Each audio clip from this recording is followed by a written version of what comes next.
Hello everyone, my name is Abhishek और स्वागत करता हूं मैं आप सबका फिर से अपने इस छोटे से यूट्यूब चैनल पे जिसका नाम है इनसाइट्स ऑन फिजिक्स। जी हाँ, तो आज के वीडियो लेक्चर में हम देखने वाले हैं व्हाट इज़ टॉर्क। टॉर्क यानी क्या। हालांकि टॉर्क जो है ये हम हमारे दैनंदिन जीवन में डेली रूटीन लाइफ में काफ़ी बार एक्सपीरियंस कर चुके हैं, अप्लाई कर चुके हैं, लेकिन आज हम उसका फिजिकल मीनिंग जानने की कोशिश करने वाले हैं। टॉर्क क्या होता है, कैसे होता है, कितना फोर्स लगाने पर, कहाँ लगाने पर मोमेंटम हमें मिलता है, टॉर्क हमें मिलता है, वो हमें यहाँ पे देखना है। कुछ एकदम लाइव एग्जांपल से हम यहाँ पे देखने की कोशिश करेंगे ताकि हमको थोड़ा फील आए। तो without wasting much of your time, let's start with the today's topic of what is torque.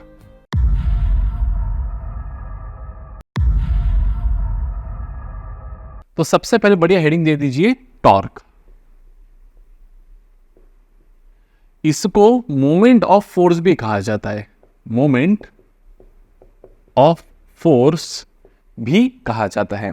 अब मैं अपना कैमरा थोड़ा सा शिफ्ट करना चाहूंगा ताकि आपको थोड़ा फील आ जाए कि टॉर्क इसका मीनिंग एक्चुअल में होता क्या है। जैसे कि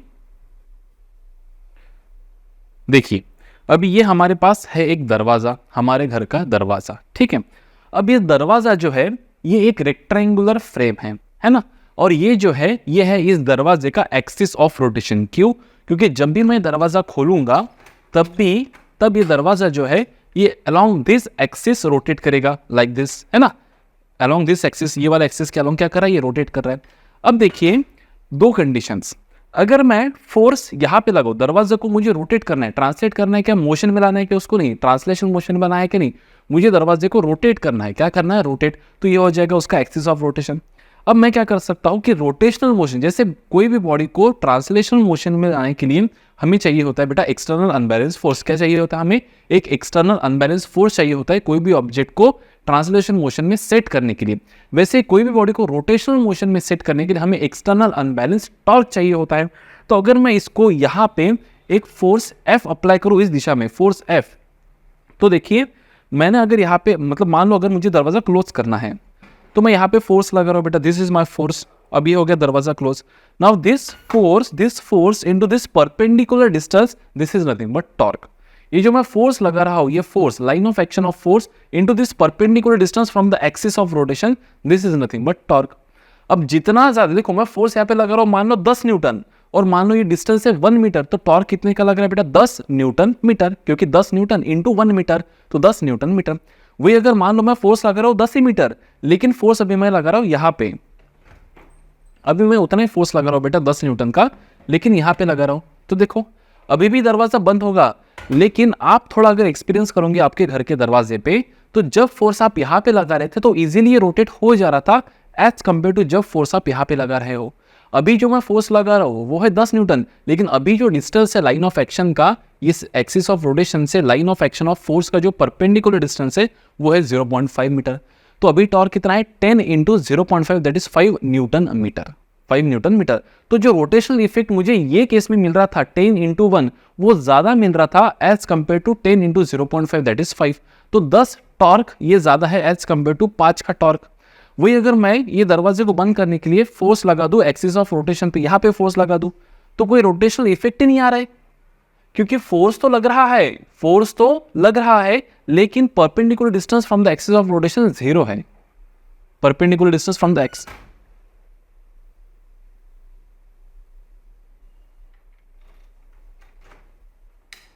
perpendicular distance from the axis of rotation क्या है बेटा? 0 है। तो टॉर्क लग ही नहीं रहा था, क्योंकि अभी वो हवा की वजह से टॉर्क लग गया। अब क्योंकि टॉर्क नहीं लग रहा था तो रोटेशनल इफेक्ट आ नहीं रहा था। तो कहने का तात्पर्य यही है कि टॉर्क क्या होता है बेटा? Force into perpendicular distance. जितना ज्यादा फोर्स रहेगा, जितना ज्यादा परपेंडिकुलर डिस्टेंस रहेगा फ्रॉम एक्सिस ऑफ रोटेशन, उतना ज्यादा क्या रहेगा? आपका टॉर्क रहेगा। इससे देखो आप कभी भी जब हम वो नल कोई स्क्रू या पाना या फिर पेचकस होता है, जब हम उससे नट खोलते हैं तो उसका हैंडल जानबूझकर बढ़ा दिया जाता है। क्यों? क्योंकि जब आप फोर्स लगा रहे हो तो आपको वो नट को जब खोलना है तो उसको क्या लगेगा बेटा? रोटेशनल इफेक्ट देना पड़ेगा। रोटेशनल इफेक्ट अगर उसको देना है तो क्या लगेगा? टॉर्क ज्यादा लगेगा। अब टॉर्क कैसे ज्यादा पकड़े? फोर्स तो हम एक लिमिट तक दे सकते हैं, तो फिर परपेंडिकुलर डिस्टेंस बढ़ा दो, ताकि फोर्स इनटू परपेंडिकुलर डिस्टेंस मतलब टॉर्क ज्यादा लगेगा, तो वो इजीली ओपन अप हो जाएगा। तो यहाँ ये सारा क्या होता है बेटा? खेल होता है किसका? टॉर्क। इवन सी सॉ, यहाँ पे भी फोर्स, आप अगर एक इंसान यहाँ पे बैठ गया, एक इंसान यहाँ पे बैठ गया, तो देखो मान लो ये डिस्टेंस है 1 मीटर और ये भी डिस्टेंस है बेटा 1 मीटर। यहाँ पे बैठ गया 10 केजी का इंसान, यहाँ पे बैठ गया 10 केजी का इंसान। इसका फोर्स लग रहा है बेटा नीचे 100 न्यूटन, इसका फोर्स लग रहा है बेटा नीचे 100 न्यूटन। तो ये जो इंसान है ये सिस्टम को about this point axis of rotation ऐसा मूव करवाना चाहता है, तो आपके हिसाब से क्लॉकवाइज मूव करवाना चाहता है, और ये वाला एंटी क्लॉकवाइज मूव करवाना चाहता है। अब देखो ये वाला कितना टॉर्क लग रहा है बेटा, फोर्स कितना लग रहा है यहाँ पे 100 इंटू 1 दैट इज 100 न्यूटन पर मीटर, और यहाँ पे भी फोर्स कितना लग रहा है बेटा 100 इंटू 1 100 न्यूटन पर मीटर। तो ये भी 100 न्यूटन पर मीटर और ये भी 100 न्यूटन पर मीटर। तो ये सीसॉ ना ऐसा जाएगा ना ऐसा जाएगा, क्यों? क्योंकि क्लॉकवाइज टॉर्क ने एंटी क्लॉकवाइज टॉर्क को क्या कर लिया, बैलेंस कर लिया। अब यहाँ पे अगर मैं थोड़ा ज्यादा और एक वेट लगा दूं तो क्या हो जाएगा, क्लॉकवाइज टॉर्क ज्यादा हो जाएगा एंटी क्लॉकवाइज टॉर्क से, तो सिस्टम ऐसा मूव करेगा। तो बेसिकली टॉर्क करवाता क्या है, टॉर्क तो ये जो था पहले वाला 100 जब था तो ये बैलेंस टॉर्क था, तराजू बैलेंस टॉर्क, तो बैलेंस टॉर्क था। अगर टॉर्क अनबैलेंस होगा तो क्या होगा, रोटेशनल इफेक्ट होगा। जैसे external unbalance force translation motion produce करता है, वैसे ही एक्सटर्नल अनबैलेंस टॉर्क ये रोटेशनल इफेक्ट प्रोड्यूस करता है। तो वही अभी हमको पढ़ना है, what is torque.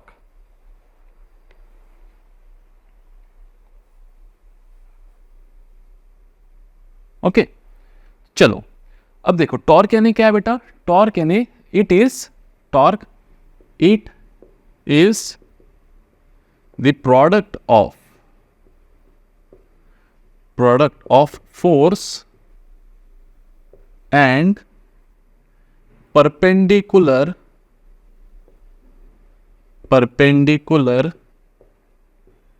distance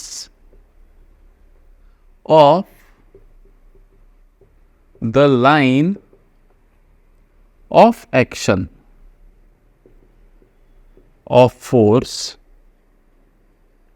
from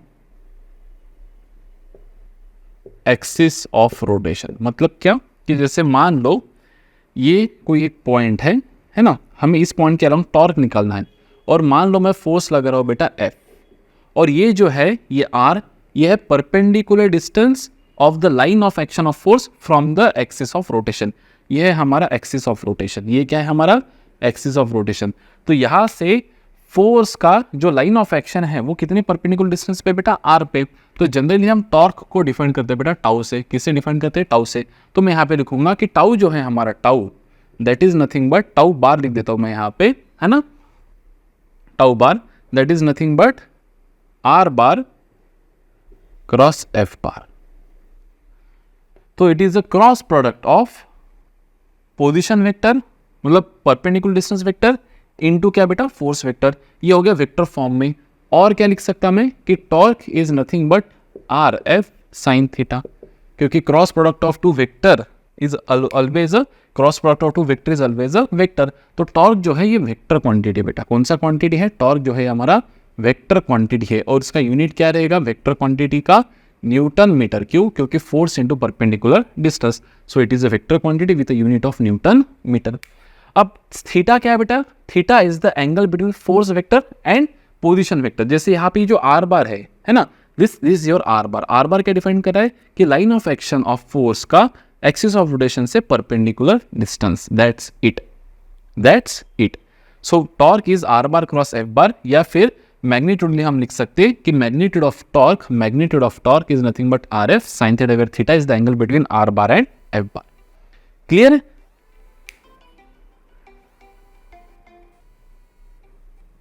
चलिए, तो टॉर्क का मैग्नीट्यूड क्या हो जाएगा बेटा, it is R F sine theta, या फिर टॉर्क क्या हो जाएगा बेटा, R bar cross F bar.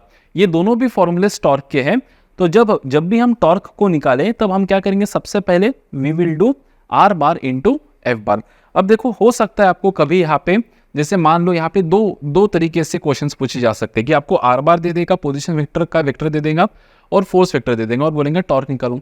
तो जैसे मान लो कि सपोज आर बार आपको दिया है बेटा, सपोज आर बार आपको दिया है कुछ तो भी, जैसे R X i cap plus R Y j cap plus R Z k cap, and force vector आपको दिया है F bar is nothing but F X i cap plus F Y j cap plus F Z k cap.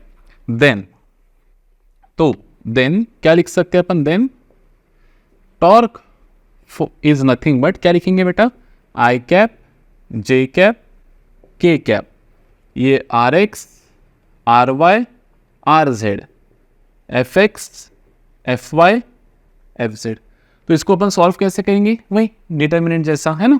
So what will be torque vector, it is i bar, in bracket क्या लिखेंगे देखो, R Y into F Z minus F Y into R Z, minus j cap, क्या लिखेंगे j cap, are x into F Z minus F x into R Z, plus नीचे लिख देता हूँ यहाँ पे के कैप, क्या रहेगा k cap, are x into f y minus F x into r Y.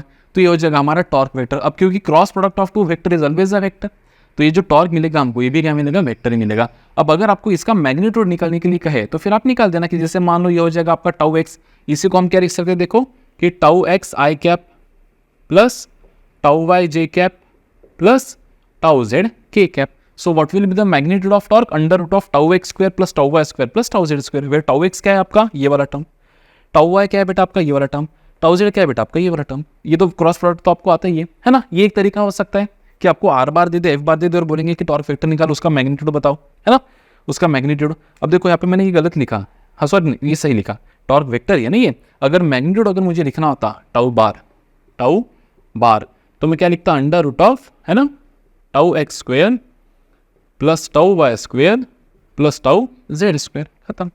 अब ऐसा भी हो सकता है कि आपको है ना फोर्स का भी मैग्नीट्यूड दे दे, परपेंडिकुलर डिस्टेंस का भी मैग्नीट्यूड दे दे और बोले कि टॉर्क निकालो। जैसे कि मान लो ये दरवाजा है, वही हमारा एग्जांपल पुराना वाला, ये दरवाजा है जिसका ये ब्रेड्थ आपको दिया है 0.5 मीटर और हाइट से तो कोई मतलब नहीं है। दरवाजा इस यहाँ पे हिंज्ड है बेटा, यहाँ पे हिंजेस है, यहाँ पे हिंजेस है, जैसे मान लो यहाँ पे हिंजेस है, तो दरवाजा इस एक्सिस के अलोंग ऐसा रोटेट करेगा, ओपन एंड क्लोज, ठीक है। हम फाइल ओपन करते हैं टॉर्क, लैपटॉप ओपन करते हैं टॉर्क, है ना, हर चीज़ torque, steering wheel torque, tap open करते हैं बेटा टॉर्क, इक्वल एंड अपोजिट, उसको कपल बोलते हैं, वो अपन देखेंगे बाद में, ठीक है। अब जैसे मान लो कि मैं फोर्स लगा रहा हूँ बेटा यहाँ पे ऐसा, है ना, तो ये दरवाजा देखो, एक तो पुल लगाऊंगा या तो पुश लगाऊंगा। तो मान लो पुल लगा रहा हूँ मैं, पुल इसको रोटेट करवाना है तो मैं पुल फोर्स लगा रहा हूँ। तो मान लो मैं पुल फोर्स लगा रहा हूँ तो ऐसे ऐसे डिनोट करूंगा बेटा, क्योंकि क्रॉस मतलब क्या, अंदर परपेंडिकुलर, और डॉट मतलब क्या, परपेंडिकुलरली बाहर। तो मान लो ये 10 न्यूटन का मैं फोर्स लगा रहा हूँ, तो ये टॉर्क कितना हो जाएगा, देखो टॉर्क हो जाएगा फोर्स 10 इंटू परपेंडिकुलर डिस्टेंस कितना है बेटा, एक्सिस ऑफ रोटेशन से 0.5, तो ये हो जाएगा बेटा F R. What is sine theta, देखो ये आर बार है, ये आर बार है और ये एफ बार है, ये आर बार है और ये एफ बार है ना, ये आर बार और ये एफ बार। तो एंगल कितना है बेटा 90 डिग्री, दोनों के बीच का टेल से टेल नीला, एंगल कितना है बेटा 90 डिग्री। तो यहाँ पे लिखेंगे साइन 90, साइन 90 डिग्री। तो क्या हो जाएगा बेटा, टाउ हो जाएगा हमारा 5 न्यूटन मीटर। वही अगर मैं 10 न्यूटन का फोर्स यहाँ पे लगा रहा हूँ बेटा, इसके एग्जैक्टली बीच में, है ना, अब ये पुल वाला फोर्स लगा रहा हूँ ऐसा, तो क्या होगा टॉर्क, ये फर्स्ट T1 लिख देते, टाउ टू T2 क्या हो जाएगा देखो, force R F sine theta ना, आर एफ या फिर एफ आर साइन थीटा लिख दो, कोई दिक्कत नहीं यहाँ पे। तो टाउ टू क्या हो जाएगा बेटा, फोर्स कितना लगा रहा हूँ मैं, 10 न्यूटन ही लगा रहा हूँ, लेकिन अभी आर कितना है बेटा, आर है मेरा 0.25 न्यूटन, आर कितना है मेरा 0.25 मीटर, सॉरी, इंटू एंगल कितना बेटा साइन 90 ही है अभी भी। तो ये कितना हो जाएगा, टाउ टू कितना हो जाएगा देखिए 2.5 न्यूटन मीटर। तो पहले से आधा टॉर्क लग रहा है। तो जो फोर्स यहाँ पे जब फोर्स लगा रहा हूँ, तो जो मुझे रोटेशनल इफेक्ट मिलेगा उससे कम रोटेशनल इफेक्ट मुझे जब मैं फोर्स यहाँ पे लगाऊंगा तब मिलेगा। अब तीसरे केस में अपन फोर्स लगा देते बेटा यहाँ पे पूरा इंच पे इधर, तो obviously there will be no rotational effect, tau three R F sine theta. तो what is perpendicular distance of the line of action of force from the axis of rotation, 0, कुछ है ही नहीं परपेंडिकुलर डिस्टेंस। फोर्स आप अभी भी 10 Newton लगा रहे हो, एंगल 90 डिग्री है, लेकिन परपेंडिकुलर डिस्टेंस ही नहीं ना भाई साहब, तो 0 न्यूटन मीटर, नो टॉर्क, मतलब कोई रोटेशन इफेक्ट होगा ही नहीं। तो क्या मैं ये भी कह सकता हूँ बेटा यहाँ पे कि टॉर्क जो होता है, torque is analogous to force. The role which force plays in translational motion,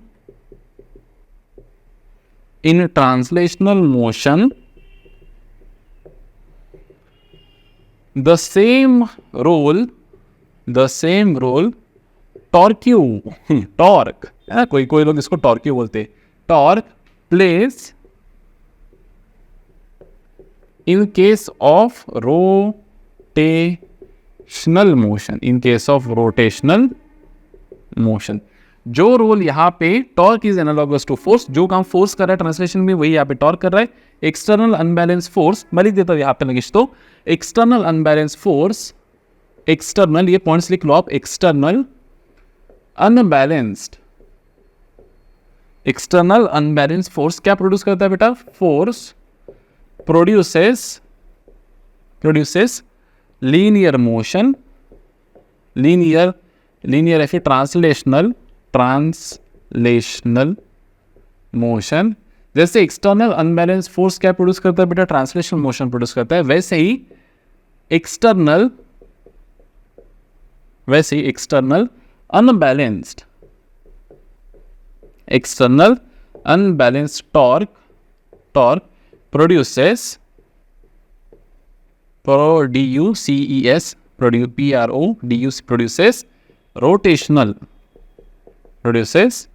rotational motion of the body about axis of rotation, है ना। जैसे मान लो ये कोई ऑब्जेक्ट है, इसके ऊपर अगर मैं इधर लगा रहा हूँ बेटा 10 न्यूटन का फोर्स और इधर से भी लगा रहा हूँ बेटा 10 न्यूटन का फोर्स, तो what is net force? 0। External force तो है लेकिन बैलेंस्ड है, अनबैलेंस्ड नहीं है। वही अगर मैं इसको 20 न्यूटन लगा दूँ 2 kg के ऑब्जेक्ट को, तो नेट फोर्स कितना हो जाएगा यहाँ पे? एफ नेट हो जाएगा बेटा 10 न्यूटन। तो ये 10 न्यूटन क्या करेगा? This force is nothing but mass into acceleration, तो कितना एक्सेलरेशन प्रोड्यूस करेगा? 5 मीटर पर सेकेंड स्क्वायर, खत्म। वैसे ही अगर मान लो अभी मैं कि ये एक कुछ ऐसा लैडर है या फिर कुछ ऐसा है कि ये स्ट्रिंग है ना, ऐसा स्ट्रिंग है जो इस फलक्रम से अटैच्ड है। इधर फोर्स लगा रहा हूँ बेटा मैं 10 न्यूटन 1 मीटर पे, और इधर मैं फोर्स लगा रहा हूँ बेटा 10 ही न्यूटन 1 मीटर पे। तो ये जो है ये वाला फोर्स, ये फोर्स इनटू ये परपेंडिकुलर डिस्टेंस, तो इधर कितना टॉर्क लग रहा है बेटा? 10 न्यूटन मीटर। और ये क्या करेगा? सिस्टम को ऐसा मूव करने की कोशिश करेगा, इधर लेके जाने की कोशिश करेगा, तो क्लॉकवाइज लेके जाने की कोशिश कर रहा है। तो फोर्स जैसे राइट और लेफ्ट ऊपर नीचे होते थे, वैसे ही टॉर्क जो होता है वो क्लॉकवाइज और एंटी क्लॉकवाइज होता है। तो ये जो टॉर्क लग रहा है ये कैसे लग रहा है बेटा? क्लॉकवाइज लग रहा है। वैसे ये देखो फोर्स इंटू परपेंडिकुलर डिस्टेंस, तो force line of action of force और एक्सिस ऑफ रोटेशन से, यहाँ से ये जो एक्सिस ऑफ रोटेशन है हमारा, यहाँ से परपेंडिकुलर डिस्टेंस कितना है बेटा? 1, एंगल तो 90 ही है। तो ये फोर्स, ये टॉर्क कितना लग रहा है बेटा? 10 न्यूटन मीटर। लेकिन ये कैसा लग रहा है? Anti clockwise. तो ना तो ये सिस्टम ऐसा जाएगा, ना तो ये सिस्टम ऐसा जाएगा। क्यों? क्योंकि बैलेंस टॉर्क है। Clockwise torque is equal to anticlockwise torque. लेकिन अगर वही मैं यहाँ पे लिख दूँ बेटा 20 न्यूटन का फोर्स लग रहा है, तो यहाँ पे टॉर्क कितना हो जाएगा? अभी ये 20 न्यूटन मीटर हो जाएगा और ये रहेगा 10 न्यूटन पर मीटर। तो सिस्टम कैसा मूव करेगा? इधर ये वाला टॉर्क ज़्यादा है एज कम्पेयर टू ये वाला टॉर्क, तो सिस्टम ऐसा मूव करेगा। फिर जैसे यहाँ पे फोर्स होता है हमारा मास इंटू एक्सेलरेशन, वैसे ही हमारा टॉर्क होता है बेटा, जैसे फोर्स होता है हमारा, force is mass into acceleration, वैसे टॉर्क, जो काम फोर्स कर रहा है ट्रांसलेशन में वो कौन कर रहा है बेटा? टॉर्क कर रहा है रोटेशन में। जो काम मास कर रहा है वो कौन कर रहा है? Moment of inertia. जो काम लीनियर एक्सेलरेशन कर रहा है वही कौन कर रहा है बेटा? Angular acceleration. तो ये क्या देगा बेटा? इसको एंगुलर एक्सेलरेशन देगा, तो ये अल्फा देगा। अब ये कहाँ से आया सर? तो चलिए इसके लिए अपन डेरिवेशन निकालते। तो 2 फॉर्मूले टॉर्क के, एक R F sine theta, are bar cross F bar, या फिर R F sine theta magnitude में, या फिर जैसे force is mass into acceleration होता है, net force is nothing but mass of the body into acceleration, जो लीनियर एक्सेलरेशन देता है बॉडी को, वैसे external unbalanced torque angular acceleration देता है। और जहाँ पे मास है वहाँ पे आ जाएगा भी मोमेंट ऑफ इनर्शिया। सिंपल। मैंने पहले ही कहा था आपको कि जो आपके यहाँ पे लीनियर क्वांटिटीज है, वैसे ही इधर क्या रहेंगे बेटा? आपके एंगुलर क्वांटिटीज। वहाँ पे external unbalance force mass m को एक्सेलरेशन ए से ट्रांसलेट करेगा। यहाँ पे टॉर्क मोमेंट ऑफ इनर्शिया आए वाले बॉडी को कुछ अल्फा से रोटेट करेगा। Simple, that's it. अब ये आया कहाँ से? तो इसके लिए अपन पढ़ेंगे एक छोटा सा नन्हा सा मुन्ना सा प्यारा सा बढ़िया सा डेरिवेशन। चलो बढ़िया हंसते खेलते एक डेरिवेशन पढ़ लेते हैं, ठीक है? रिकॉर्डिंग चल रही है ना भाई साहब? हाँ, देखो वही हमारा हमेशा का आलू ले लेते हैं, ठीक है? आलू ये हो जाएगा हमारा एक्सिस ऑफ रोटेशन, ठीक है? एक मास पकड़ लेते बेटा m1, एक दूसरा मास पकड़ लेते बेटा m2, एक तीसरा मास पकड़ लेते बेटा m3, अब थक गए, इसे एक चौथा मास पकड़ लेते mn। इसका परपेंडिकुलर डिस्टेंस r1, इसका परपेंडिकुलर डिस्टेंस r2, इसका परपेंडिकुलर डिस्टेंस r3 और इसका perpendicular distance rn। So let m1, m2, m3 up to mn be the n number of, मतलब ये सिस्टम जो बनी है, जो आलू बना है, जो ऑब्जेक्ट रिजिड बॉडी बनी है, ये n नंबर ऑफ पार्टिकल्स से बनी है जिनके masses m1, m2, m3, m4 है। ये जो ऑब्जेक्ट है इसको किसी ने ऐसा टॉर्क दे दिया तो ये गोल गोल गोल गोल घूम रहा है। तो ये सभी पार्टिकल्स जो है ये कॉन्सेंट्रिक सर्कल में सर्कुलर मोशन परफॉर्म कर रहे हैं about the axis of rotation, ये मैंने आपको पहले ही कहा था। और जो बॉडी होती है एज अ होल वो क्या परफॉर्म करिए बेटा, टॉर्क परफॉर्म कर रही है ना। पॉइंट्स क्या परफॉर्म करे बेटा, सर्कुलर मोशन, और बॉडी क्या परफॉर्म करिए, टॉर्क। तो सबसे पहले अपन निकालेंगे कि इसके ऊपर देखो, एक बात तो आपको बताने की रह ही गई, इसमें बता देंगे, कोई दिक्कत नहीं, ठीक है। चलो ध्यान दो। अब यहाँ पे देखो ये जो पूरे ऑब्जेक्ट्स हैं इसके ऊपर क्या लग रहा है बेटा, टॉर्क। जैसे external unbalance force linear motion produce करता है, वैसे external unbalance torque rotational motion produce करता है। तो ये गोल गोल घूम रहे हैं। अब मैं यहाँ पे लिखूंगा कि let A1 is equals to R1 alpha, A2 is equals to R2 alpha, A3 is equals to R3 alpha up to AN is equals to Rn alpha be the acceleration of n number of particles, particle 1 2 3 4 5, क्योंकि हर particle का alpha तो वही रहेगा बेटा, जो body का alpha रहेगा वही हर पार्टिकल का अल्फा रहेगा, बस रेडियस अलग अलग होने की वजह से हर किसी का लीनियर एक्सेलरेशन कैसा रहेगा, अलग अलग रहेगा।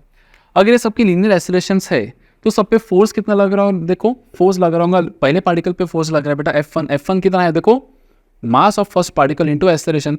तो यहाँ पे लिखेंगे बेटा m1 A1 alpha. What is force acting on second particle? It is m2 A2, तो लिखेंगे m2, oh my god, A is R alpha, तो यहाँ पे चाहिए था A1 is nothing but R1 alpha, क्या लिख रहे हो सर, तो A2 हो जाएगा बेटा मेरा R2 alpha. Force acting on third particle F3 क्या हो जाएगा बेटा, mass of third particle into acceleration of third particle, तो ये हो जाएगा बेटा m3 R3 alpha. So on up to कहाँ तक, Fn इज इक्वल्स टू क्या लिखेंगे बेटा Mn An, तो यहाँ पे लिखेंगे अपन Mn Rn alpha. So these are the force acting on each particle. अब देखिए टॉर्क कितना लग रहा है हर पार्टिकल पे, देखो हर पार्टिकल का एक्सेलरेशन अलग है, अल्फा सेम है हर पार्टिकल का, लेकिन आर अलग होने की वजह से, जैसे हर पार्टिकल का ओमेगा सेम होता है लेकिन आर अलग होता है तो वी अलग होता है, क्योंकि v is equals to r omega, है ना। वैसे यहाँ पे तो अगर एक्सेलरेशन अलग है तो हर किसी के ऊपर लगने वाला फोर्स भी अलग होगा, F is equals to ma, है ना। तो हर पार्टिकल पे जो टॉर्क लग रहा होगा बेटा वो भी अलग होगा। तो यहाँ पे अपन क्या लिखेंगे कि τ1 is nothing but R1 F1, τ2 is nothing but R2 F2 sine theta 1। अब साइन जो है बेटा, साइन थीटा 1 साइन थीटा 2, सभी साइन जो है थीटा वो 90 डिग्री ही है बेटा। क्यों, क्योंकि देखो ये जो है पार्टिकल, इसके ऊपर एक्सेलरेशन देखो, पार्टिकल ऐसा घूम रहा है, ये वाला पार्टिकल ऐसा घूम रहा है, तो इस केस में इसके ऊपर लीनियर एक्सेलरेशन कहाँ है बेटा, इधर है, तो फोर्स कहाँ है बेटा, इधर। और आर बार कैसे, इसका रेडियस वेक्टर कैसा बेटा, ऐसा है। तो हमेशा आर बार और ए बार सबके कैसे एक दूसरे को परपेंडिकुलर है, तो आर बार और ए बार मतलब ये एफ बार, तो एफ और आर देखो हर किसी का, ये आर ये एफ परपेंडिकुलर परपेंडिकुलर परपेंडिकुलर, हर किसी का परपेंडिकुलर है। तो हमेशा साइन थीटा 1 थीटा 2 थीटा 3 क्या रहेगा बेटा, हमेशा आपका 90 डिग्री ही रहेगा, तो उसमें कोई दिक्कत नहीं है, बराबर है। तो यहाँ पे अपन लिख देंगे कि R3, ये अपन लिख देंगे कि this is R3 F3 sine theta 3। τ4 को लिख देंगे बेटा R4 F4 साइन थीटा 4 लिखने के बजाय मैं तो बोलते हैं यहाँ पे लिख देंगे अपन n, क्योंकि थक गया ना अभी, तो n लिख देंगे, है ना। ऐसे n नंबर ऑफ पार्टिकल से बेटा कहाँ तक लिखेंगे, तो थीटा n। तो ये हो जाएगा बेटा R1 वैसे के वैसा, R1 वैसे के वैसा। What is F1 F1 M1 R1 alpha और साइन 90 बेटा 1। ये R2 वैसे के वैसा, M2 R2 अल्फा और ये 1। R3 वैसे के वैसा, M3 R3 alpha sign 91। Rn वैसे के वैसा, Fn क्या हो जाएगा Mn Rn अल्फा इंटू 1। तो क्या हो जाएगा बेटा, torque active on first particle क्या हो जाएगा, देखो M1 R1 square alpha, torque active on second particle M2 R2 square alpha, third particle M3 R3 square alpha, last particle Mn Rn square alpha. तो नेट टॉर्क यहाँ पे क्या हो जाएगा, अब देखो हमने काइनेटिक एनर्जी सीधा सीधा ऐड कर दिया था, लेकिन नेट टॉर्क जो है वो क्या रहेगा, सभी टॉर्क्स का वेक्टर एडिशन, सभी टॉर्क्स का क्या रहेगा बेटा, वेक्टर एडिशन। सभी टॉर्क्स का वेक्टर एडिशन। तो एक बात बतानी आपको रहेगी, देखो ध्यान दो कि जैसे मान लो इसके पहले जब हमने कंसिडर किया था कोई ऑब्जेक्ट, जैसे मान लो ये है हमारा बेटा ये सभी पार्टिकल्स है ना, जैसे मान लो ये सभी पार्टिकल्स का ये रेडियस वेक्टर क्या है बेटा, ये है रेडियस वेक्टर, और फोर्स का लग रहा है बेटा अंदर, फोर्स का लग रहा है अंदर। तो अगर ये मेरा, अगर मैं 3 डायमेंशनल सिस्टम यहाँ पे निकालूँ तो ये है बेटा मेरा आर बार, ये क्या है बेटा मेरा आर बार, और ये क्या है बेटा मेरा एफ बार, है ना, फोर्स का लग रहा है अंदर, आर बार ये है, एफ बार ये है। तो what is are bar cross F bar, tau bar. तो टॉर्क कहाँ लग रहा है बेटा, ऊपर लग रहा है, टॉर्क कहाँ लग रहा है, ऊपर। तो ये सभी जो पार्टिकल्स है, सभी पार्टिकल्स, इनका आर बार देखो इस लाइन में इधर है, देखो इसका आर बार इधर इधर इधर इधर, सबके आर बार कैसे बेटा ऐसे है, और एफ बार कैसे बेटा अंदर अंदर। ये पार्टिकल का कहाँ है अंदर, ये पार्टिकल का कहाँ है बाहर, इसका कहाँ है बेटा इधर, इसका कहाँ है बेटा इधर, इसका कहाँ है बेटा इधर। तो are bar cross F bar, r बार देखो हर आर बार ऐसा है और हर एफ बार ऐसा है। तो are bar cross F bar हमेशा कहा जाएगा बेटा ऊपर, क्योंकि टॉर्क क्या होता है बेटा R bar cross F bar, F bar cross R bar नहीं, R bar cross F bar. तो cross product of two vector is always a vector which is mutually perpendicular to both the vectors R as well as F. तो इन सभी का R bar cross F bar अगर आप करोगे तो torque आएगा बेटा ऊपर ही आएगा, एक्सियल वेक्टर। इसलिए हम सभी को क्या कर सकते हैं, हालांकि ये वेक्टर होने के बावजूद भी क्योंकि सबका टॉर्क एक ही दिशा में है तो हम क्या कर देंगे बेटा, सबका स्केलर एडिशन कर देंगे। So what would be net torque, net torque it would be, देखो नेट टॉर्क ये सबका एडिशन बेटा। तो क्या लिखूंगा, m1 r1 square alpha plus m2 r2 square alpha and so on up to बेटा mn rn स्क्वायर अल्फा। तो क्या हो जाएगा बेटा नेट टॉर्क, नेट टॉर्क क्या कॉमन निकल रहा है देखो, m1 r1 स्क्वायर प्लस बोलो m2 r2 स्क्वायर प्लस बोलो mn rn स्क्वायर अल्फा। अगर आप इसको गौर से देखें तो क्या मैं इसको ऐसा लिख सकता हूँ बेटा कि this is nothing but summation of i 1 से लेकर n m i r i square into alpha. तो इसी को हम लिख सकते हैं बेटा आई अल्फा। तो क्या मैं यहाँ पे लिख सकता हूँ कि नेट टॉर्क, है ना, थोड़ा अच्छे से लिख देता हूँ क्योंकि इसको डब्बा करना है, फ्रेम करना है। तो net torque is nothing but I into alpha. जैसे फोर्स होता है मास इंटू एक्सेलरेशन, वैसे टॉर्क हो जाएगा बेटा, इसका मास मतलब मोमेंट ऑफ इनर्शिया और इसका एक्सेलरेशन मतलब एंगुलर एक्सेलरेशन, खत्म, दैट्स इट।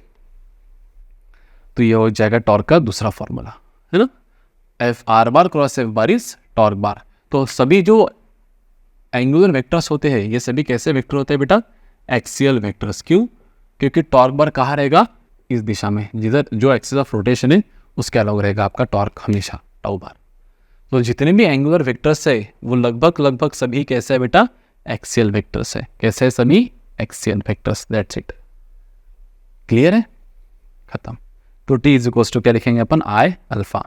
तो हम क्या पढ़े यहाँ पे, देखो अगर आपको किसी, अब देखो ये फॉर्मूला कब कब इस्तेमाल करना, अगर आपको बॉडी का एंगुलर एक्सेलरेशन चाहिए, बॉडी का एंगुलर एक्सेलरेशन मतलब अगर बॉडी का टॉर्क आपको निकालना है या फिर बॉडी का एंगुलर एक्सेलरेशन लिखने के बजाय अगर मुझे किसी बॉडी का टॉर्क निकालना है, बॉडी का, पूरे बॉडी का ही टॉर्क निकालना है, तो मैं क्या लिखूंगा, अगर आपको बॉडी के अलोंग टॉर्क निकालना है तो आप यूज करें T is equals to I alpha. और अगर आपको किसी पार्टिकल का या फिर पॉइंट ऑब्जेक्ट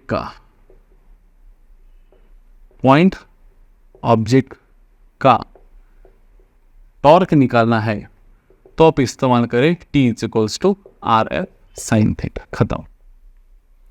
तो बॉडी एज अ होल का अगर आपको टॉर्क निकालना है बेटा तो T is equals to I alpha, और किसी पॉइंट ऑब्जेक्ट का, पार्टिकल का किसी एक्सिस ऑफ रोटेशन के अलोंग किसी ऑब्जेक्ट के आपको अगर टॉर्क निकालना होगा, किसी पॉइंट ऑब्जेक्ट का अगर आपको टॉर्क निकालना होगा किसी एक्सिस ऑफ रोटेशन के अलोंग, तो आप इस्तेमाल करें आर एफ साइन थीटा।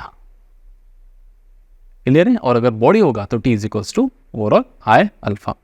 तो ये डेरिवेशन बोर्ड्स के काम का है, बहुत ही काम का है बोर्ड्स के। तो ये डेरिवेशन इसलिए मैंने आपको यहाँ पे दिया, बस मैंने यहाँ पे स्टेटमेंट्स नहीं लिखे तो आप लिख सकते हो स्टेटमेंट्स कि body consist of n number of particles, let m1 m2 m3 up to mn be the mass of n number of particles, let their perpendicular distance be r1 r2 r3 up to rn respectively। तो a1 ये हो जाएंगे, since force is mass into acceleration तो force ये हो जाएंगे, torque ये हो जाएगा। अभी सभी are bar cross F bar ऊपर ही आएंगे, एक्सिस अलॉन्ग द एक्सिस ही आएंगे, तो सबका वेक्टर एडिशन मतलब स्केलर एडिशन हो जाएगा क्योंकि सभी एक ही दिशा में है। तो फिर आपको ये मिल रहा है करके, खत्म, दैट्स इट। चलो इसके ऊपर कुछ न्यूमेरिकल्स ले लेते हैं ताकि आपको थोड़ा फील आ जाए। एकदम बेसिक से स्टार्ट करेंगे, है ना। सबसे पहला एक क्वेश्चन ले लेता हूँ मैं, एकदम बेसिक क्वेश्चन, कि भाई साहब आपको जो पोजीशन वेक्टर दिया है फोर्स का वो है 2i cap plus 3j cap plus 4k cap, एकदम बेसिक। और जो फोर्स लग रहा है वो आपको दिया है बेटा i cap plus j cap plus k cap. Then आपको पूछा गया है then find tau bar, torque vector and its magnitude. बस एकदम बेसिक क्वेश्चन पहला, ठीक है। तो क्या होता है बेटा टॉर्क, बताओ। Torque it is are bar cross F bar. तो क्या लिखेंगे टॉर्क, है ना, आई कैप जे कैप।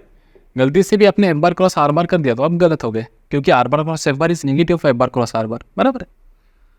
तो लिखेंगे यहाँ पे आर इज 2 3 4 और ये लिखेंगे 1 1 1, ठीक है। चलो सॉल्व कर लेते इसको। क्या हो जाएगा टाउ, देखिए tau it is I cap, bracket में क्या लिखेंगे 3 इंटू 1 3 माइनस 4 तो लिख देंगे -1 minus j cap 2 into 1 2 minus 4 -2 plus के कैप, क्या लिखेंगे 2 इंटू 1 -3 तो -1। तो क्या बन रहा है बेटा torque vector, it is minus I cap plus 2 J cap minus के कैप। ये हो गया हमारा टॉर्क वेक्टर। ये तो टाउ एक्स क्या है हमारा -1, टाउ वाई क्या है +2, टाउ जेड क्या है -1। सो what is magnitude of torque vector, magnitude क्या हो जाएगा इसका √ऑफ -1 का स्क्वायर, इतने होशियार तो आप अभी हो ही गए होंगे, 2 का स्क्वायर और टाउ जेड मतलब -1 का स्क्वायर।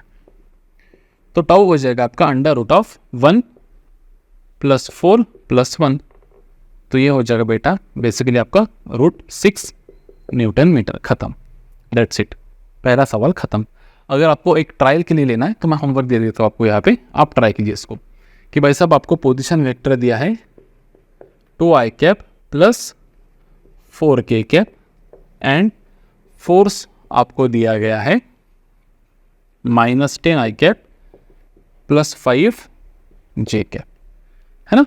ट्राई करो। अब देखो यहाँ पे आपको j कैप नहीं दिया है तो यहाँ पे यूनिट्स क्या बनेंगे आपके 204 और f क्या बनेगा आपका -10 50, ठीक है। जो आंसर आएगा वो आंसर आएगा, ठीक है। दूसरा, find the torque about point A.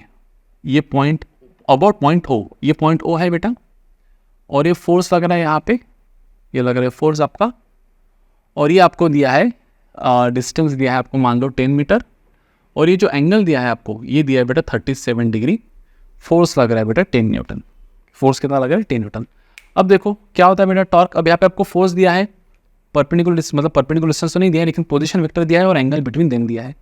तो व्हाट इज टॉर्क, अभी यहाँ पे आपको वेक्टर फॉर्म में नहीं मैग्नीट्यूड फॉर्म में दिया है। So what is torque, T it is R F sine theta. तो देखो आर कितना है बेटा आपका 10, फोर्स कितना आपका देखो बेटा 10 इंटू एंगल बिटवीन क्या निकालना है आपको आर बार और एफ बार। तो गौर से देखो एफ बार का है बेटा आपका नीचे है और आर बार का है बेटा आपका इधर है, ये आपका आर बार है, बराबर है। ये एंगल कितना है आपका देखो 37 डिग्री। तो what is angle between force and are bar, it is also 37 degree, है ना। टेल से टेल देखे थे ना बंद। तो ये आर बार है आपका पोजीशन वेक्टर, ये आर बार हो जाएगा आपका, ये आर बार हो जाएगा आपका, है ना। इसको अगर आप एक्सट्रूड करें तो ये आर बार ये 37, तो ये भी कितना हो जाएगा आपका 37 डिग्री। सो साइन ऑफ क्या लिखेंगे बेटा यहाँ पे, साइन ऑफ 37 डिग्री। तो टाउ कितना हो जाएगा 100, साइन 37 कितना होता है बेटा हमारा 3/5, तो ये हो जाएगा हमारा 60 न्यूटन मीटर, 60 न्यूटन मीटर।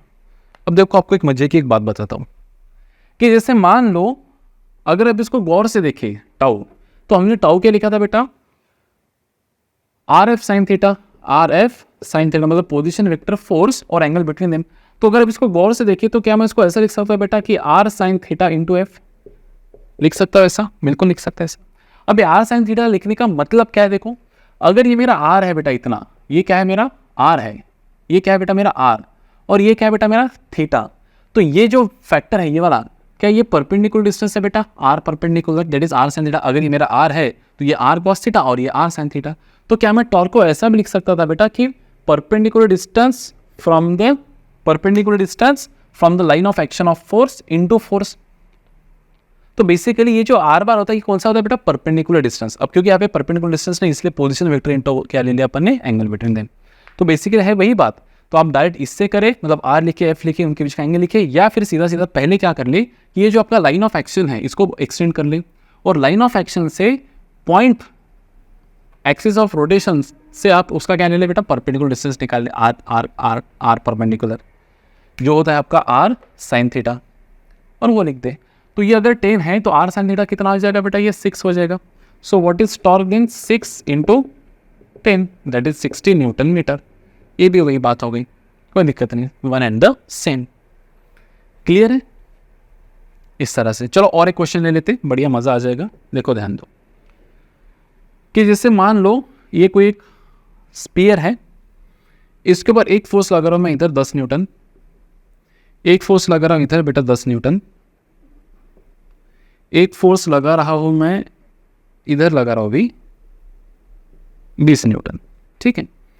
और क्योंकि आपको ये समझ में आ रहा होगा कि ये सर्कल है 1 मीटर का, रेडियस कितना है बेटा इसका, 1 मीटर। चलो आपको पूछा गया है कि ये जो ऑब्जेक्ट है ये about this axis of rotation कैसे घूमेगा। ऐसे मतलब मान लो कि कोई एक बंदा है जो इसको इस तरह से ऐसा फोर्स से इधर खींच रहा है, ये एक्सिस ऑफ रोटेशन है, कोई बंदा उसको 10 न्यूटन से कोई इधर खींच रहा है, और एक तीसरा बंदा है जो उसको इधर से 20 न्यूटन से खींच रहा है। तो सवाल ये है कि ये जो ऑब्जेक्ट है अबाउट दिस एक्सिस ये ऐसा घूमेगा या ऐसा घूमेगा, ये घूमेगा ही नहीं। देख लेते हैं तो कैसे करेंगे इसको, देखो नेट टॉर्क। तो अपन क्या करेंगे, जैसे अपन फोर्स राइट वाले पॉजिटिव और लेफ्ट वाले नेगेटिव लेते हैं, अप वाले पॉजिटिव और डाउन वाले नेगेटिव ले लेते हैं, वैसे यहाँ पे जो क्लॉकवाइज टॉर्क है, क्लॉकवाइज टॉर्क जो प्रोड्यूस कर रहे हैं उनको अपन ले लेंगे बेटा पॉजिटिव, और जो एंटी क्लॉकवाइज टॉर्क है बेटा उनको अपन ले लेंगे नेगेटिव। अब देखो गौर से, अब पहचाना कैसे कौन सा क्लॉकवाइज एंटी क्लॉकवाइज। अब देखो घड़ी कैसे घूमती है, ऐसी। तो about this axis of rotation ये जो आप फोर्स लगा रहे हैं इन दोनों को भूल जाओ, ये जो फोर्स लगा रहा है तो this force into this perpendicular distance, ये जो टॉर्क प्रोड्यूस हो रहा है बेटा इसके वजह से, इस फोर्स की वजह से जो टॉर्क प्रोड्यूस हो रहा है, टॉर्क वो क्लॉकवाइज है या एंटी क्लॉकवाइज है, तो क्लॉकवाइज है। तो लिखेंगे अपन what is force 10 into perpendicular distance कितना 1, और क्लॉकवाइज इसलिए पॉजिटिव। ये वाला देखो फोर्स कहाँ लग रहा है बेटा, फोर्स लग रहा है नीचे, ये है एक्सिस ऑफ रोटेशन। ये कैसा देखो ना, ऐसा स्टीयरिंग को ऐसा करो तो ये कैसा घुमा रहा है, क्लॉकवाइज घुमा रहा है बेटा स्टीयरिंग को। तो फोर्स इंटू परपेंडिकुलर डिस्टेंस कितना है, परपेंडिकुलर डिस्टेंस 1, तो अगेन क्लॉकवाइज इसलिए लिखेंगे 10 इंटू 1 प्लस। अब ये वाला देखो 20 न्यूटन इस पॉइंट के अलोंग कैसे घुमाएंगे इसको, डिस्को ऐसा देखो 20 न्यूटन अगर आप इसको फोर्स लगाए ऐसा, तो this force into this perpendicular distance, angle कितना है 90 है, आर एफ साइन 90 रहेगा हमेशा, तो आर इंटू एफ लिख देते सीधे सीधा परपेंडिकुलर डिस्टेंस इंटू एफ। तो 20 इंटू 1, लेकिन कैसा है बेटा एंटी क्लॉकवाइज, तो क्या लिखेंगे यहाँ पे minus force into perpendicular distance, वो कितना है हमारा 1। तो क्या बन जाएगा बेटा net torque 10 + 10 - 20 is equal to 0 newton metre. मतलब क्या है कि the body is in rotational equilibrium,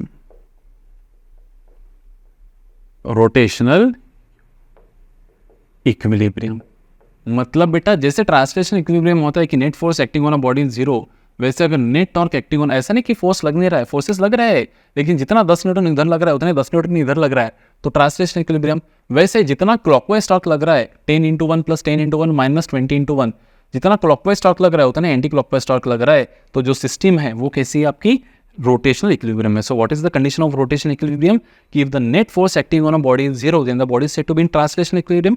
वैसे ही if net torque acting on a body is 0 then the body is said to be in rotational equilibrium, rotational equilibrium है ना। चलो एक सीसॉ वाला न्यूमेरिकल ले लेते बढ़िया से, seesaw up and down, this is the way to. देखो क्वेश्चन,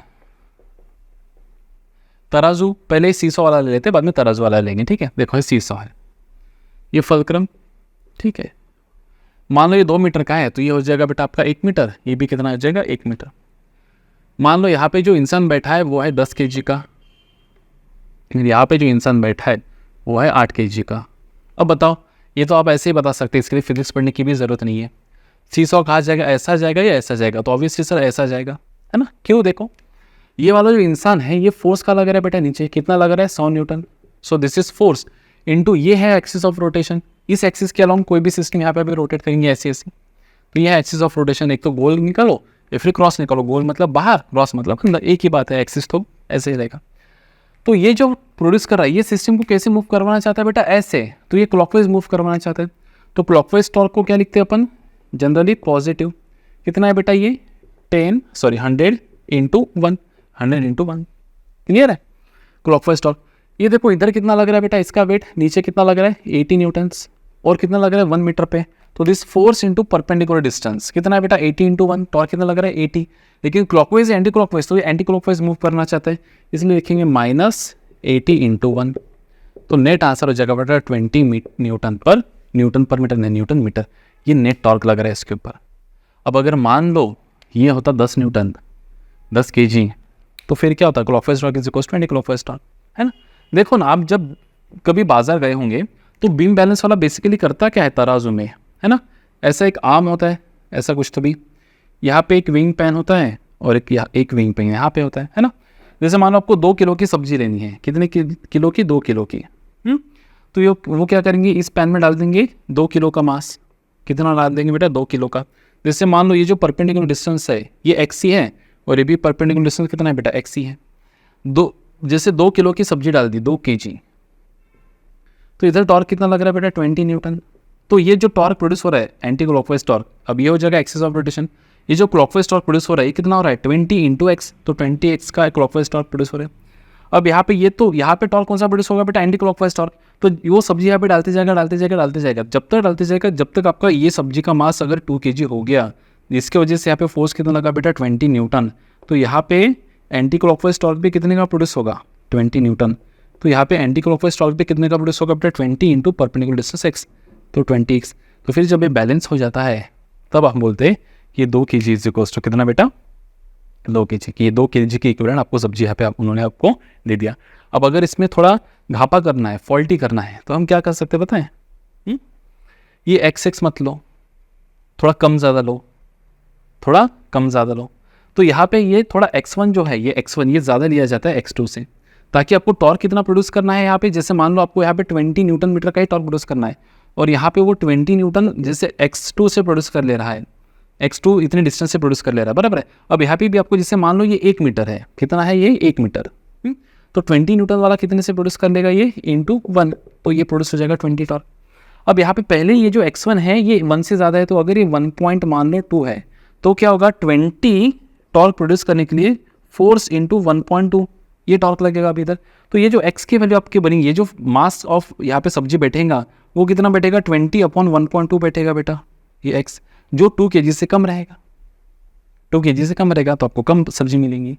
क्योंकि बेसिक क्या है हमारा कि टॉर्क उतना ही बने, इधर भी 20 इधर भी 20। अब इधर टॉर्क किसके बदौलत बन रहा है फोर्स इंटू परपेंडिकुलर डिस्टेंस, और इधर किसके बदौलत बन रहा है फोर्स इंटू परपेंडिकुलर डिस्टेंस। अब अगर मैं क्या करूं, मुझे यहाँ पे 20 चाहिए, दो चीज़ों का प्रोडक्ट 20 है, तो यहाँ पे अगर मैं एक डिस्टेंस मेंटेन कर रहा हूँ तो 2 kg के। अगर मैंने यहाँ पे 20 चाहिए तो मैं क्या कर लूँगा डिस्टेंस मुद्दा से ज़्यादा ले लूँगा। अगर मान लो मैंने डिस्टेंस यहाँ पे 2 मीटर ले लिया, 2 मीटर, तो अभी 20 प्रोड्यूस करने के लिए कितना चाहिए, बस मुझे 1 ही kg चाहिए, तो 1 kg की सब्जी मिलेंगी आपको यहाँ पे इस तरह से। तो ऐसे थोड़ा घापा इसके अंदर अपन कर सकते हैं, थोड़ा बहुत इसको एडजस्ट करके इधर, ठीक है, ये एक सीन बन सकता है, ठीक है। चलिए और एक बढ़िया सी न्यूमेरिकल ले लेते हैं इसको समझने के लिए अपन मस्त भाई की। चलिए बढ़िया एक न्यूमेरिकल ले लेते हैं। यहाँ पे देखो कि जैसे मान लो कोई एक फैन है ऐसा, या फिर कोई ऐसा बेब्लेड टाइप वगैरह कुछ है, वॉचर होता है ना वो स्पिनो व्हील वगैरह है ना, ठीक है। मान लो कोई स्पिनो व्हील है ऐसा, और इसका मोमेंट ऑफ इनर्शिया आपको दिया है I = मान लेते हैं 2 kg मीटर स्क्वायर। आपने इसके ऊपर लगा दिया फोर्स 2 न्यूटन का, और इसका जो डिस्टेंस है ये है बेटा 0.2 मीटर, ठीक है, कितना है 0.2 मीटर। अब सवाल ये है कि इसमें एंगुलर एक्सेलरेशन कितना प्रोड्यूस होगा। तो ये क्वेश्चन पता है कैसा है, सिंपल क्वेश्चन ये ऐसा है लीनियर में कि कोई एक ऑब्जेक्ट है जिसका मास है 2 kg, आपने फोर्स लगा दिया 10 न्यूटन, तो मैं पूछ रहा हूँ कि एक्सेलरेशन क्या है। तो आप क्या लिखोगे sir, net force is mass into acceleration. तो एक्सेलरेशन कितना हो जाएगा मेरा 5 मीटर पर सेकेंड स्क्वायर। अब एक बार आपको एक्सेलरेशन मिल गया, तो अगर मैं आपको पूछूं कि टाइम t = 2 सेकेंड बाद, 2 सेकेंड बाद वेलोसिटी क्या रहेंगी, तो v = u + at लिखूंगे आप काइनेमेटिकल इक्वेशन। तो ये 0 + a कितना है 5 इंटू टाइम कितना है 2, तो v हो जाएगा आपका 10 मीटर पर सेकेंड। डिस्प्लेसमेंट पूछा तो s = लिखेंगे आप ut प्लस क्या लिखोगे बेटा यहाँ पे ½ a टी स्क्वायर, तो S equals to U T plus half, A कितना है हमारा देखो 5 इंटू टी का स्क्वायर कितना हो जाएगा 4, तो ये हो जाएगा आपका 10 मीटर। तो इस तरह से अपन सॉल्व किए। सेम वही इसका एनालॉजी है, बस मास की जगह आपको क्या दिया है मोमेंट ऑफ इनर्शिया, फोर्स की जगह आपको क्या दिया बेटा टॉर्क, और ए मतलब अल्फा निकालना है आपको। तो अब ये बॉडी घूम रही है, पार्टिकल घूम रहा है कि नहीं, बॉडी घूम रही है, तो क्या लिखूंगा मैं यहाँ पे T is equals to I alpha. Torque क्या है बेटा आपका देखो force into perpendicular distance of the force from the axis of rotation, तो क्या है परपेंडिकुलर डिस्टेंस 0.2, तो टॉर्क लिखेंगे 2 इंटू 0.2। आई आपको दिया है बेटा, आई कितना दिया है आपको 2 इंटू क्या लिख देंगे यहाँ पे अल्फा, क्या लिख देंगे यहाँ पे अल्फा। अब देखो यहाँ पे सबसे पहले जैसे एसरेशन निकला वैसे क्या निकलेंगे यहाँ पे अल्फा, तो ये 2 इंटू 0.2 हो जाएगा बेटा 0.4 is equals to 2 into alpha, तो अल्फा की वैल्यू हो जाएंगे बेटा 0.2, वो होता है मीटर पर सेकेंड स्क्वायर, ये हो जाएगा रेडियन पर सेकेंड स्क्वायर। डिस्टेंस मीटर में होता है, एंगल रेडियंस में होता है, खत्म। अब अगर आपको पूछा कि आफ्टर 10 सेकेंड्स बताओ इसकी एंगुलर वेलोसिटी क्या रहेंगी, so v is equals to u plus A T, final velocity is equals to initial velocity plus alpha T. So final velocity क्या हो जाएगी, इनिशियल वेलोसिटी अल्फा बेटा कि मान लो इनिशियली रेस्ट में था, इनिशियली कैसा था ये रेस्ट में था 0 रेडियन पर सेकेंड, प्लस अल्फा कितना आया आपका 0.2 इंटू टाइम कितना बेटा 10 सेकेंड्स, तो what would B omega, omega हो जाएगा आपका 2 रेडियन पर सेकेंड, खत्म। वही आफ्टर 10 सेकेंड अगर आपको पूछा किसी ने कि डिस्प्लेसमेंट क्या है, तो एस इज इक्वल्स टू क्या लिखेंगे बेटा U T plus half alpha T square, तो U T plus half alpha क्या रहेगा आपका 0.2 इंटू टी स्क्वेयर मतलब बेटा 100 हो जाएगा, तो थीटा कितना हो जाएगा देखिए ये 20/2 है ना, 20/2 मतलब हो जाएगा बेटा 10 रेडियन, 10 रेडियन। अगर आप किसी ने पूछा कि 10 सेकंड में इसने कितने रोटेशंस किए, तो एक रोटेशन में 2 पाई रेडियन होता है, तो नंबर ऑफ रोटेशंस कितना हो जाएगा टोटल थीटा अपॉन 2 पाई, तो 10 डिवाइड बाय 2 पाई, तो क्या लिख देंगे यहाँ पे 5/पाई रिवॉल्यूशंस, इतने रिवॉल्यूशंस इसने परफॉर्म किए खुद के एक्सेस के अराउंड, बस सिंपल दैट्स इट। अगर आपको ये समझ में आता है तो फिर ये तो समझ में आना ही चाहिए, बढ़िया से। चलो तो सभी टाइप्स ऑफ न्यूमेरिकल्स मैंने बेसिक यहाँ पे लेने की कोशिश किया हूँ। अभी अपन पढ़ेंगे वर्क डन बाय टॉर्क। अब जैसे देखिए हमने पढ़ा था what is work done by force, है ना, ट्रांसलेशन मोशन में what is work done by force, work done is force into displacement, F S cos theta अपन बोलते हैं displacement theta, F into displacement S cos theta. अब यहाँ पे तो थीटा होता नहीं है वैसे, सो वर्क डन यहाँ पे क्या रहेगा, अगर मान लो थीटा आपका 90 डिग्री है, थीटा कितना है 0 डिग्री है, तो वर्क डन क्या हो जाएगा आपको फोर्स इंटू डिस्प्लेसमेंट। तो सिमिलरली एंगुलर में मतलब रोटेशन में, ये तो ट्रांसलेशन में होगा बेटा ऊपर में, एंगुलर में या फिर रोटेशनल मोशन में वर्क डन क्या रहेगा, अब एंगुलर वर्क डन तो होता नहीं है, वर्क डन तो वर्क डन ही रहेगा, वर्क डन होता है आपका फोर्स की जगह आ जाएगा टॉर्क इंटू क्या बेटा थीटा, दैट्स इट, खत्म। Work done is tau into theta, displacement की जगह एंगुलर डिस्प्लेसमेंट, फोर्स की जगह थीटा, खत्म। और क्या होता है वर्क डन, देखो work done force into theta भी लिख सकते हैं, या फिर स्मॉल वर्क डन क्या रहेगा बेटा D W, it is tau D theta, this is small work done, small work done by torque, small work done by torque, खत्म।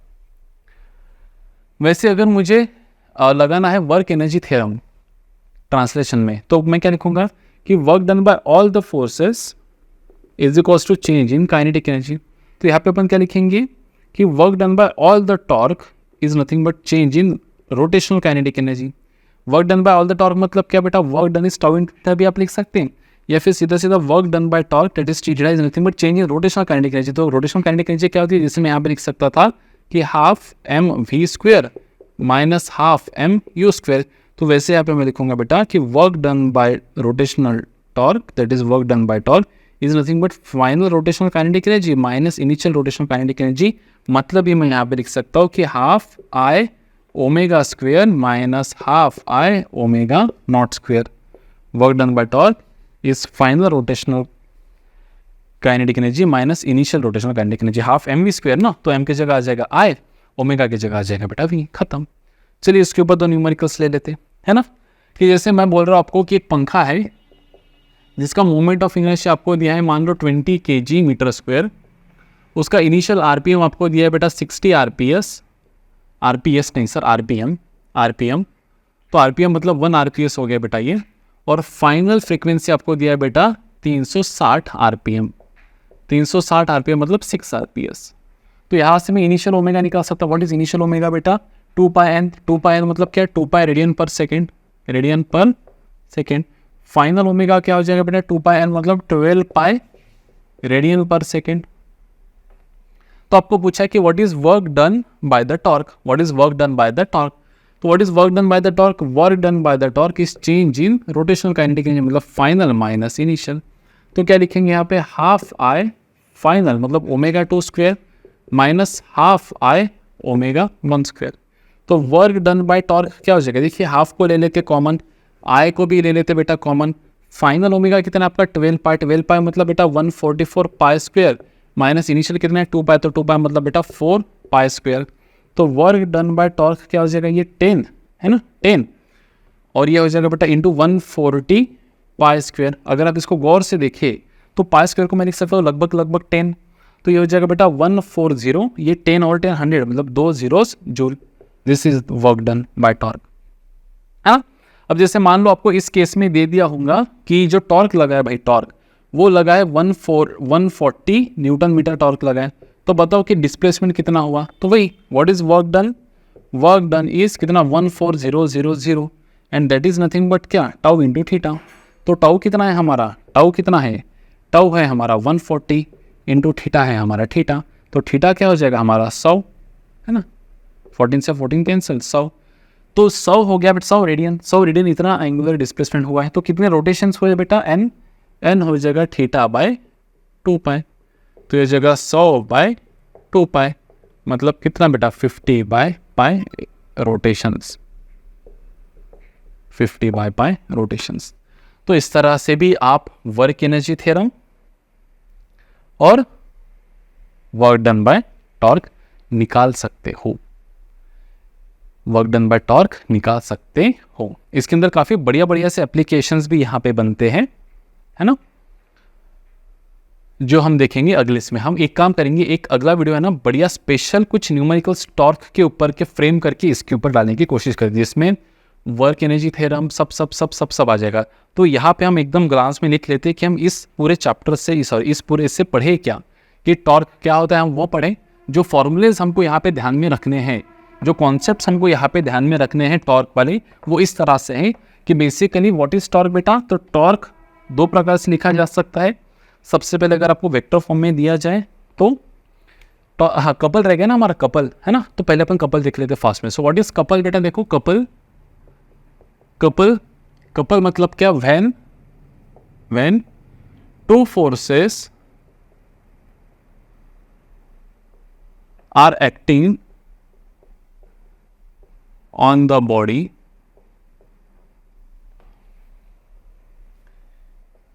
equal in magnitude and opposite in direction,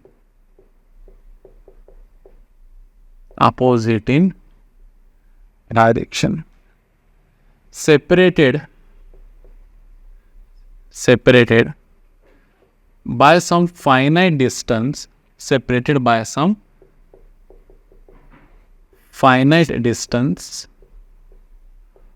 forms couple।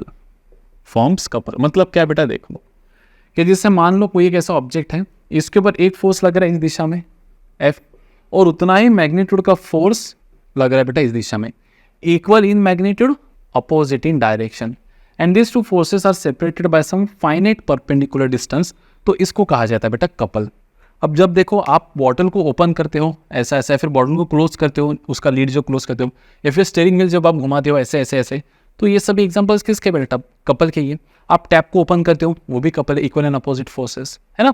आप देखो आप कभी ऐसा नट को ऐसा T type of पेंचिस होता है ऐसा और ऐसा होता है, फिर वो नट के अंदर आप ऐसा फिक्स करते हो उसको ऐसा घुमाते ऐसा, तो वो भी couple, equal and opposite forces. So what is couple, when 2 forces of equal magnitude but are directed opposite in direction are separated by some finite distance, this forms a couple।